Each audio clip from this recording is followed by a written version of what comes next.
Iminungkahi ni Pangulong Duterte na gawing rehabilitation centers ng mga sumusukong drug pusher ang ilang kampo ng militar.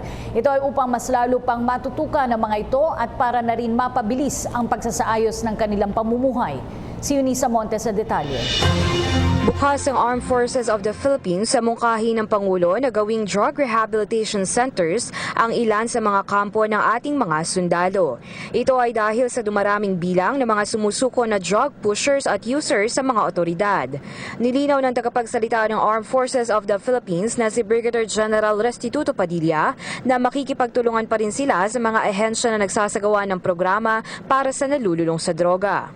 Medyo nahihirapan na ho ang ating pamahalaan na tugunan ang pangangailangan ng mga nagsisurrender at naglutangan ng mga drug users.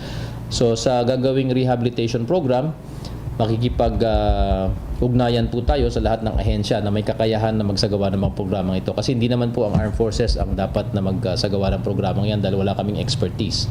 Pero nasa amin ang facilities at nasa amin ang mga kampo, so ibubukas po natin ito at makikipag-ugnayan po tayo sa ahensya tulad ng DOH, PDEA at ang iba pang mga NGOs na tumutulong sa rehabilitasyon ng mga drug users.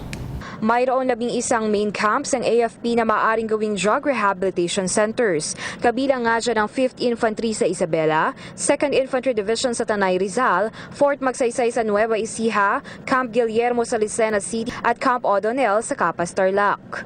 Samantala kaugnay ng kanilang all-out war laban sa droga, nagpapatuloy pa rin ang mga surprise drug test ng AFP sa lahat ng kanilang major services, kung saan 15 Army officials, 3 Air Force men at 2 military officials ang nagpositibo sa droga. Para sa PTV News, Eunice Monte.